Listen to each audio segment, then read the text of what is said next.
Paz de Cristo, irmãos. Então, esse mais um vídeo aqui pelo canal. E esse vídeo vai ser específico a respeito de uma dúvida que surgiu num grupo de WhatsApp, um grupo que eu faço parte, de estudos bíblicos, a respeito de Romanos 11. E a interpretação ali de Romanos 11. Especificamente, deixa eu colocar aqui na tela, especificamente aqui sobre os versículos 12, né?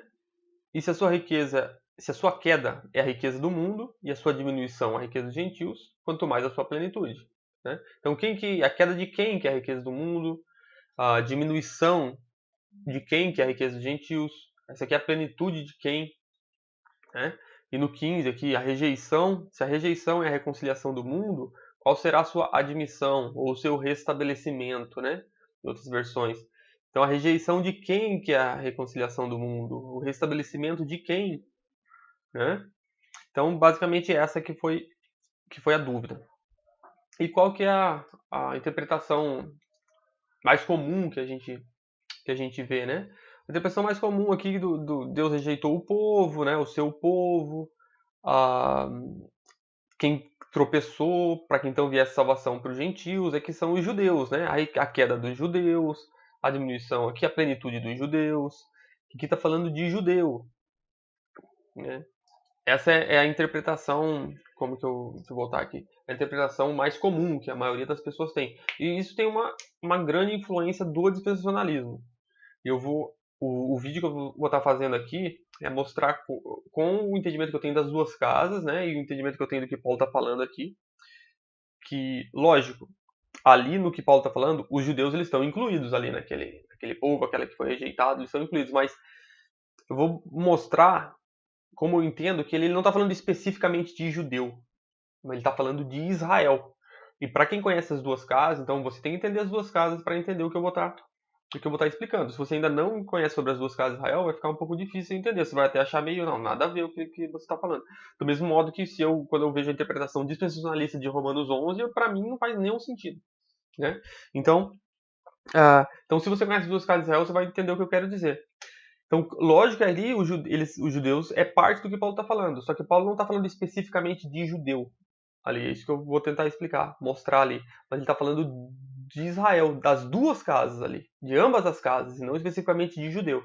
Então, para a gente entender isso, vamos voltar ali então para o texto, né? E para começar, eu vou começar aqui com então Romanos 8, né? Para a gente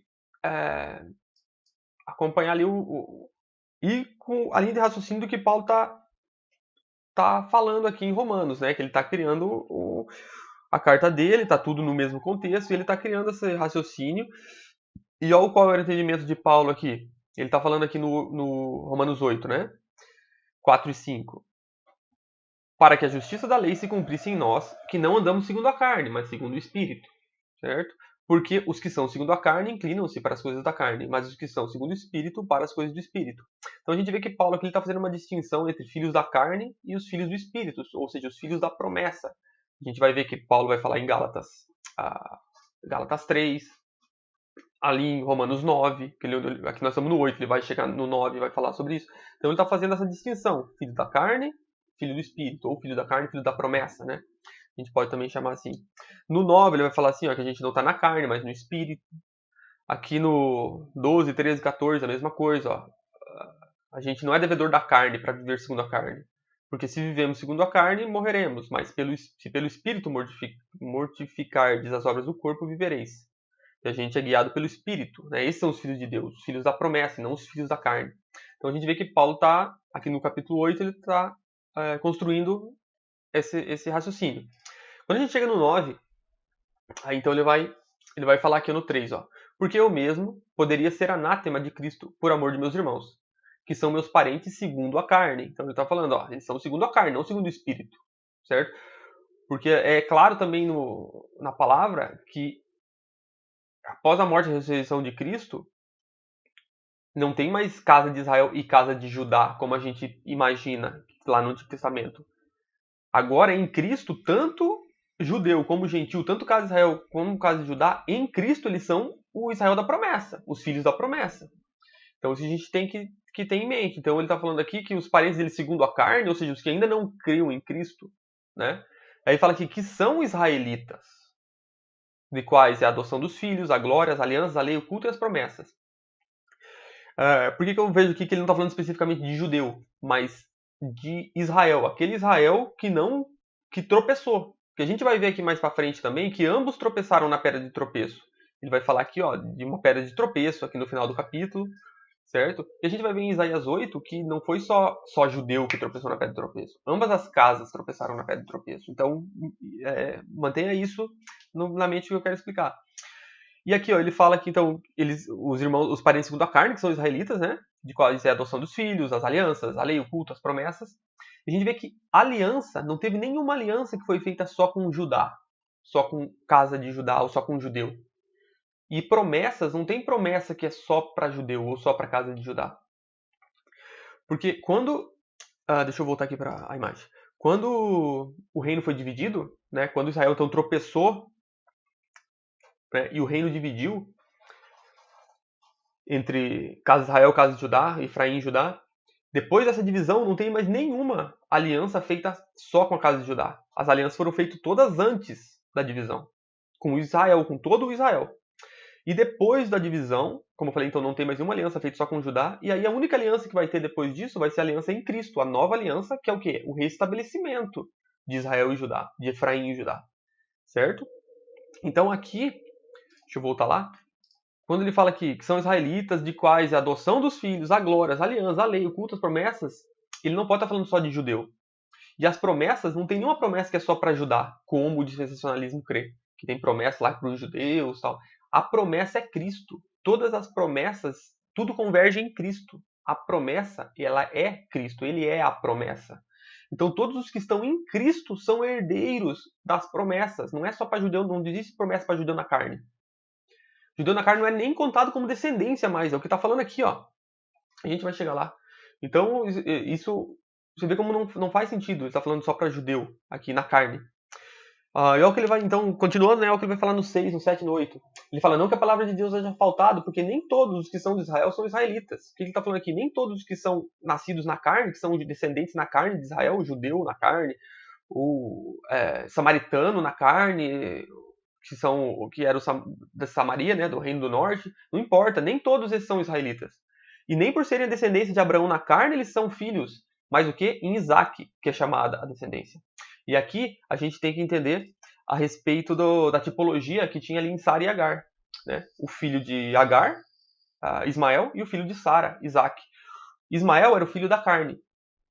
Isaac era o filho da promessa. Porque Deus deu uma promessa para Abraão, certo? Que da descendência dele, todas as famílias da terra seriam abençoadas, certo? Só que Sara, sabendo disso, ela era estéril, ela não poderia ter filho. E ela já era avançada de idade, Abraão também. Então qual foi a grande ideia de Sara? Ela ofereceu Agar para Abraão para que, tipo, entre aspas, dar uma ajuda para Deus, para que se cumprisse a promessa de Deus através do filho de Abraão com Agar, certo? Só que aí Deus, depois que nasce Ismael, Deus chega e ele fala para Abraão, não vai ser em Ismael que vai se cumprir a minha promessa. A minha promessa vai se cumprir em outro filho, no filho da promessa. E aí então nasce milagrosamente Isaac, que é uma figura de Cristo, porque Sara era estéril, ela não poderia ter filho. Mas milagrosamente nasce Isaac. E aí Deus fala, é em Isaac que vai ser chamada a sua descendência, é o que está falando aqui, certo? Então, em Isaac é chamada a descendência, não em Ismael, não é os filhos da carne, mas os filhos da promessa que são contados como descendência. Ele acabou de falar isso em Romanos 8, a gente acabou de ver que ele estava falando, começando esse raciocínio de filhos da carne, filhos do espírito, da promessa, certo? E aí no 8, ele vai explicar isso, exatamente com as palavras aqui, ó. Isto é, não são os filhos da carne que são filhos de Deus. Filhos da carne não é descendência de Abraão, mas os filhos da promessa que são contados como descendência.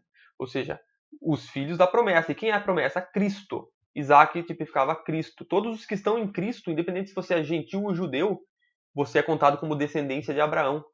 E é exatamente o que Paulo vai falar aqui em Gálatas 3. Deixa eu colocar aqui em Gálatas 3. Aqui, ó, no versículo 29. Ele fala que então no 28 não tem judeu nem grego, não tem servo nem livre, macho ou fêmea, todos nós somos um em Cristo. E se sois de Cristo, então se nós somos de Cristo, então a gente é descendência de Abraão. E somos herdeiros conforme a promessa, conforme aquela promessa feita a Abraão, que da descendência dele todas as famílias da terra seriam abençoadas. Quem está em Cristo é a verdadeira descendência de Abraão. Por quê? Por que os da carne não são contados, mas a descendência é Cristo? Ele explica aqui, ó, no 16. Ele fala aqui, ó. Ora, as promessas, elas foram feitas a Abraão e a sua descendência. Não diz as descendências, falando de muitas, ou seja, da descendência de Israel na carne, todo aquele povo que nasceu. Não, não estava falando isso. A promessa não era para as descendências, mas era um descendente só, que é Cristo. É aquele descendente lá de Gênesis 3,15, que foi prometido, que Deus falou para a serpente que um descendente da mulher esmagaria a cabeça da serpente. A descendência é Cristo. É por isso que quem é de Cristo é a verdadeira descendência de Abraão e é herdeiro das promessas. Exatamente o que está sendo dito aqui em Romanos 9. Os filhos da carne não são filhos de Deus, os filhos da promessa que são contados como descendência.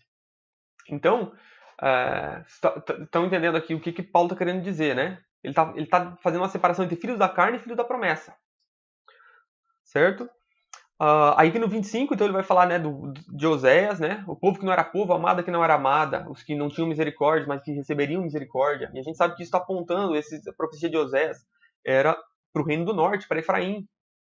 Certo? Aqui, como eu falei, as alianças, as promessas, não teve só com o judeu, mas é para Israel, para ambas as casas. Não só para uma casa específica. É isso que eu estou querendo explicar, para que vocês entenderem. Ele não está falando de judeu aqui, assim como ele não vai estar falando em Romanos 11. Ele está falando de ambas as casas. E ambas elas estão aqui, ó. E aqui, como eu falei, Oséias é para Reino do Norte. Então não tem como estar falando só para judeu aqui. E é o que ele fala no 27. Ainda que os números dos filhos de Israel seja como a areia da praia do mar, ou seja, ainda que os descendentes na carne sejam muitos, quem que será salvo? É o remanescente. O remanescente é que será salvo. Esse remanescente aqui não está falando só de judeu. Esse aqui é o remanescente dos que estiverem em Cristo, de ambas as casas. Correto? E a gente vai ver que ele vai estar falando de um remanescente lá em Romanos 11. Aqui, ó, ele vai estar falando de um remanescente. Esse remanescente é o mesmo remanescente aqui de Romanos 9. Ele não está se tratando apenas de judeu, mas de ambas as casas. E a gente vai ver que houve um tropeço, certo? Aqui, ó, pois tropeçaram na pedra de tropeço. Quem que tropeçou na pedra de tropeço? Foi só Judá que tropeçou na pedra de tropeço? Não, não foi só Judá que tropeçou na pedra de tropeço. Ambas as casas. Israel, todo o Israel tropeçou na pedra de tropeço. A gente vê isso lá em Isaías 8. Aqui, ó. Então ele vos será por santuário, ele quem? Cristo. Mas servirá de pedra de tropeço e rocha de escândalo as duas casas de Israel. Ou seja, as duas casas tropeçaram nele, certo? E a gente vai chegar lá em Romanos 11 daqui a pouco, mas olha que interessante aqui em Romanos 11, exatamente... Opa, estou em Isaías, deixa eu ir para Romanos. Opa, aqui Romanos 11. Exatamente em Romanos 11, que é o que a gente vai estar falando, ele está mostrando aqui que ambas as casas tropeçaram na pedra de tropeço. Aqui no 30 e no 31 ele vai falar assim, ó. Porque assim como vós também antigamente fossem desobedientes a Deus, quem? Os gentios, ou seja, Efraim, a casa de Israel. Os que antigamente foram desobedientes a Deus, mas eles alcançaram misericórdia. Assim também estes agora, ou seja, agora quando? Quando o Cristo veio, morreu e ressuscitou, né? Então estes quem? Os judeus. Quando Cristo veio e morreu e ressuscitou, esses agora também foram desobedientes, mas eles também alcançaram misericórdia. Ou seja, aqui a gente vê o tropeço de ambas as casas. Ambos tropeçaram na pedra de tropeço que está falando aqui em Romanos 9. Certo? Esse remanescente que será salvo é o filho da promessa. Que ainda que os números dos filhos de Israel na carne seja grande, o remanescente que será salvo aqui, ele está tratando de filhos da carne e filhos da promessa, como ele falou em Romanos 8, como ele falou aqui em cima, quando a gente viu em Romanos 9. Chegando em Romanos 11, então, que é o ponto da dúvida, né? Que eu quero explicar. Então, aqui, como eu falei antes, vou deixar claro mais uma vez. Ali, Paulo não está falando de judeu. A maioria das interpretações vem como se estivesse falando dos judeus, mas não é judeu específico. Lógico, ele está falando de Israel. Então, em Israel, tem tanto judeu quanto Efraim, tanto Judá como casa de Israel, certo? Ele está tratando de todo esse Israel, e não especificamente de judeu. É isso que a gente tem que entender, e aí vai mudar um pouquinho a nossa interpretação aqui, por exemplo. Vamos voltar lá. Então aqui, ó, ele diz assim, ó, Digo, pois, porventura rejeitou Deus o seu povo? O que a maioria que é o entendimento comum? Rejeitou os judeus? Aí, não, de modo nenhum, porque eu também sou israelita. Mas aqui ele não está falando, porventura ele rejeitou os judeus, mas porventura ele rejeitou o seu povo, quem? O Israel. Aquele Israel lá, aquele Israel figura, que era uma figura do reino que seria estabelecido através de Cristo, que seria o Israel da promessa, aquele Israel na carne. É isso que ele está falando. Ele rejeitou. Aí ele fala aqui, de maneira nenhuma, porque eu também sou israelita. Você vê que ele fala, eu também sou israelita? Ele não fala, eu também sou judeu. Porque Paulo era judeu. Ele era do reino de Judá. Ele era da tribo de Benjamim aqui, certo? Ou seja, ele era judeu. Mas ele não fala que eu também sou judeu. Ele fala que eu também sou israelita. Então você vê como ele não está falando especificamente de Judá, mas ele está falando de Israel. E ele fala aqui, ó, Deus não rejeitou o seu povo que antes conheceu. Quem foi o povo que ele antes conheceu? Ele conheceu só judeu, antes só Judá? Não. O Israel, todo o Israel. As duas casas. E tanto é que ele vai dar um exemplo aqui de Elias. E Elias era um profeta da casa do reino do norte, de Efraim, da casa de Israel, e não da casa de Judá. Então, para você ver como nada aqui está batendo para ser, ele está falando de judeu específico, da casa de Judá especificamente. E aí aqui ele fala, né? Então Elias, né, falou que ficou só, que tinha gente perseguindo ele e tal. E qual foi a resposta de Deus? Eu reservei para mim 7.000 homens que não dobraram os joelhos a Baal. Assim, pois, também agora nesse tempo ficou um remanescente, segundo a eleição da graça. Muita gente interpreta aqui que esse remanescente aqui é dos judeus. É um remanescente de Judá, dos judeus. Mas não, esse remanescente, segundo a eleição da graça, é o remanescente de ambas as casas, os que estão em Cristo. Esses 7.000 homens não é um número literal aqui. Eu não entendo se é um número literal. 7.000, esse 7 representa o número 7 de totalidade. A totalidade dos remanescentes, dos santos em Cristo. Certo? E esse remanescente aqui é o mesmo, como eu disse, lá de Romanos 9, 27. Quando Isaías fala, ainda que o número de Israel seja como a areia da praia do mar, o remanescente é que será salvo. Então, ainda que os filhos de Israel, tanto de Efraim e Judá, na carne, sejam como a areia do mar, o remanescente que será salvo, o remanescente de ambas as casas, não só de Judá aqui. E esse remanescente é esse mesmo remanescente. Ficou um remanescente segundo a eleição da graça. Esse remanescente de ambas as casas, os que estão em Cristo. Então, e como fala em Gálatas 3, quem é de Cristo é descendente de Abraão e herdeiro conforme a promessa. Está falando ali tanto de judeu quanto de gentil, todos os que estiverem em Cristo, certo? No 11 agora, chegando aqui na dúvida, né, onde era a dúvida. Então vai dizer aqui, ó, digo, pois, porventura eles tropeçaram para que caíssem? Quem que tropeçou para que caíssem? Judeu? Judá? A casa de Judá? Não. Não. Israel, todo o Israel. Eles tropeçaram, aí o reino foi dividido. O reino de Israel, Efraim, né? O reino do norte recebeu carta de divórcio. Você pode ver isso lá em Jeremias 3, você pode ver isso em Oséias 1, você pode ver isso em Isaías 50. E aí, por causa disso, do divórcio que Efraim recebeu, a casa de Israel recebeu, eles se espalharam entre os gentios, deixaram de ser povo de Deus, viraram gentios. Só que a gente vê em todos os profetas uma restauração do reino de Israel, de Efraim e de Judá, em Ezequiel 37, Jeremias 23, em vários lugares, agora eu não vou lembrar todos os referentes, mas por todos os profetas, certo? Então, aqui não está falando específico de judeu tropeçou, mas pela sua queda veio a salvação aos gentios, porque muita gente interpreta assim, os judeus então tropeçaram, aí por isso veio a salvação aos gentios, ou seja, Deus teve um plano B, ele veio para salvar os judeus. Mas aí os judeus eles não creram em Cristo, então Deus resolveu daí ir para os gentios. Isso é um equívoco muito grande. Se você acompanhou um estudo que eu fiz sobre o reino de Deus, que são em 10 partes, você vê todas as 10 partes, vai ficar bem claro lá, certo? Então aqui, esse tipo de interpretação é errado. Quem que caiu para que caísse? Quem que tropeçou para que caíssem? Todo Israel. E aí, por esse tropeço, o reino foi dividido. O reino do norte, Efraim, recebeu carta de divórcio. Eles não eram mais povo de Deus, eram gentios. Eles foram deixados de lado por Deus. Ou seja, aí, só que nos profetas tem toda a restauração, falando que eles iriam voltar, que Deus não ia abandonar eles e que ia trazer eles de volta. Através de quem? Através de Cristo. E aí, por isso, então, pela queda lá de Israel, aí veio a salvação aos gentios. Através de Efraim. Em Cristo, eles voltam em aliança com Deus. Certo? E aí, continuando. Então um versículo da dúvida era o 12. E se a sua queda é a riqueza do mundo, a queda de quem? De Judá, de judeu? Não. A queda de Israel. Se ela é a riqueza do mundo, e a sua diminuição, a riqueza dos gentios, a diminuição de quem? De Judá? Não. De Israel. Porque quando o reino dividiu e o Efraim, né, a casa de Israel, recebeu carta de divórcio, o que aconteceu com o povo de Deus? Ele diminuiu, porque ficou sendo só Judá. Só o reino de Judá, que só tinha duas tribos, Judá e Benjamim, certo? Então, a diminuição aqui de Israel, e não de Judá, é a riqueza dos gentios, como eu expliquei aqui em cima, porque daí os gentios entraram através de Efraim. E aí que vai falar? Quanto mais a sua plenitude. Quanto mais a plenitude de quem? Dos judeus. Eu também já interpretei aqui sendo a plenitude dos judeus, mas eu não estou tendo mais interpretação.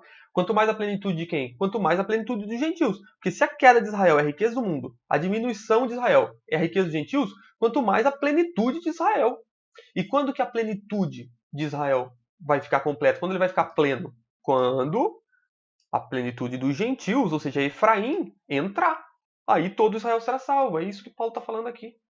Tá o contexto aqui tá fazendo é o que faz mais sentido do que Paulo está dizendo. E no 15, que era o outro versículo da dúvida, vai dizer aqui, ó, por quê? Se a sua rejeição é a reconciliação do mundo, a rejeição de quem? De Judá? A rejeição de Judá é a reconciliação do mundo? Não. A rejeição de Israel foi a reconciliação do mundo. Porque daí, através de Efraim, todos os gentios e também os judeus podem se reconciliar entrar em aliança com Deus através de Cristo. Fala, se a rejeição é a reconciliação do mundo, qual então será a sua admissão, o seu restabelecimento? Não é o restabelecimento de Judá aqui, é o restabelecimento de Israel. Quando as duas casas em Cristo serão reunidas. Está falando lá as duas varas lá de Ezequiel 37. Certo? E Efésios 2. A gente está vendo isso em Efésios 2. Paulo está mostrando isso em Efésios 2. Esse restabelecimento é o que Paulo está falando em Efésios 2. Então aqui não está falando de judeu específico. Claro que os judeus estão aqui, né? Porque Israel, judeu faz parte de Israel, mas a casa de Efraim, a casa de Israel, o reino do norte, Efraim, está aqui também, não especificamente de judeu. E aí ele vai falar aqui no 25, né? Porque eu não quero, irmãos, que vocês ignorem esse segredo, que o endurecimento veio em parte sobre Israel, não veio em parte sobre Judá, veio em parte sobre Israel, sobre o reino do norte, que deixou de ser povo.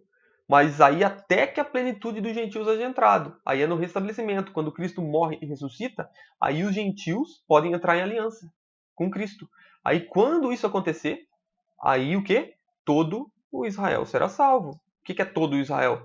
As duas casas, tanto Efraim quanto Judá, tanto judeus quanto gentios, todos que estiverem em Cristo, conforme fala em Gálatas 3:29. Quem está em Cristo é a descendência de Abraão. Porque não falava de muitas descendências, mas de uma só. E era ele. Tudo converge em Cristo. Todas as promessas, tudo era em Cristo. Tudo que foi prometido no Antigo Testamento era para ser em Cristo. Não era para Israel na carne, não é para judeu, não é para nada. É Cristo. Quem está em Cristo é descendente de Abraão. Quem não está em Cristo não é. Filhos da carne, filhos da promessa. Esse é o ponto de Paulo aqui. E aqui no 27 ele fala, e esta será a minha aliança com eles, certo? Qual aliança? A aliança lá de Jeremias 31:31. Que é a nova aliança em Cristo. Que é com quem? Nova aliança. Com a casa de Israel e com a casa de Judá. Ambas as casas. Certo? Voltando aqui em Romanos, então. Deixa eu voltar lá para Romanos 11. E como eu falei, ó como está o contexto. Todo, desde Romanos 9, 10, 11, ele está falando de ambas as casas, não especificamente de judeus. Tanto é que ele fala de uma pedra de tropeço lá em Romanos 9. A pedra de tropeço lá em Isaías 8 é para as duas casas. E aqui no final de Romanos 11, ele explica então que assim como alguns, né, os gentios, Efraim, a casa de Israel, tropeçou antes, agora eles alcançaram misericórdia. E os judeus agora tropeçaram, mas eles também alcançaram misericórdia. E aí ele fala, ó a profundidade das riquezas, tanto da sabedoria como da ciência de Deus, quão insondáveis são os seus caminhos, né? Então foi um plano maravilhoso de restauração de Deus, que só quem entende sobre as duas casas de Israel consegue enxergar isso na sua plenitude. Então, irmãos, esse é um tema que eu poderia pegar Romanos 8, 9, 10, 11 e demorar a fazer 1 hora de cada capítulo para explicar tudo certinho. Eu resumi aqui tá dando 24 minutos ali o vídeo. Mas eu acho que deu para entender o que eu quis dizer, que Paulo, ali em Romanos 9, 10 e 11, ele não está tratando especificamente de Judá, casa de Judá, mas ele está tratando de Israel, de todo o Israel, de ambas as casas que tropeçaram, e o remanescente ali que fala é de ambas as casas, não é só remanescente de judeu, é os que estão em Cristo, eles são os remanescentes. Tanto é que se a gente voltar, deixa eu voltar lá pro texto, quando fala aqui, né, um remanescente, segundo a eleição da graça, em Romanos 9, né, vai falar do remanescente aqui, né, o remanescente que será salvo, no mesmo contexto de Efraim voltando, aqui o povo que não era povo. Então você está vendo que não está falando de judeu especificamente, mas de Israel, de todo o Israel. Assim como todo Israel vai ser salvo, né, ele está falando de todo Israel. E aí todo Israel será salvo. Correto? Mas se a gente for lá em Isaías 10, deixa eu achar aqui Isaías 10, aqui vai estar falando sobre um resto, um remanescente que voltaria. Aqui, ó. Aqui, ó. E acontecerá naquele dia que os restantes de Israel, né, e os que estiverem escapado da casa de Jacó, nunca mais se estribarão sobre aquele que os feriu. Os restantes se converterão ao Deus forte. Esse é o resto voltará. O resto que voltará, que era o nome de um dos filhos de Isaías, né? Aqui no 7, né? É no 7? Ou é no... e agora o nome do seu filho será Sear-Jezub, que na NVI deve estar... mas então, Sear-Jezub é um resto voltará. Quer ver? Sear-Jezub, vamos aqui pro 10. Onde eu tinha ido. Os restantes. Shear, Israel, não. Os restantes, Sear, se converterão. Shub, olha lá, Sear, Jeshub. O resto se converterá, certo? E isso não está falando de judeu especificamente, está falando das duas casas de Israel, certo? Porque aqui, ó, aqui ele vai falar em Isaías 11, a gente está no 10, né? Em Isaías 11 ele vai falar dos desterrados de Israel e dos dispersos de Judá. Você vai ver que se você ler o contexto, eu não vou ler tudo aqui, mas se você ler Isaías 10, 11, 12, vai estar falando das duas casas. O resto que voltaria é das duas casas. O remanescente, né? O remanescente é o resto. Esse é o remanescente. Esse remanescente aqui é aquele resto de Isaías. Esse remanescente, segundo a eleição da graça, não é só judeu. Esse povo que Deus rejeitou não foi só judeu. Quem tropeçou aqui não foi só judeu, mas foi as duas casas.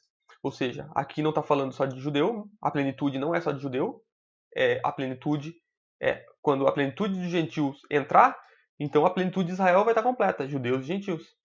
A rejeição aqui, a restabelecimento não é dos judeus, mas de ambas as casas, os que estão em Cristo. Então, irmãos, esse era o estudo que eu tinha para hoje. Espero que vocês tenham entendido. Né? Foi meio corrido, muita referência. Resumi, bem resumido. Espero que vocês tenham gostado. Se alguém não concorda, se alguém achar não, eu acho que está falando ali especificamente de judeu. Tudo bem, né? Eu não consigo mais entender assim. Eu entendo dessa maneira que eu expliquei aqui agora. Mas pode deixar os comentários e que Deus abençoe a todos e até o próximo vídeo.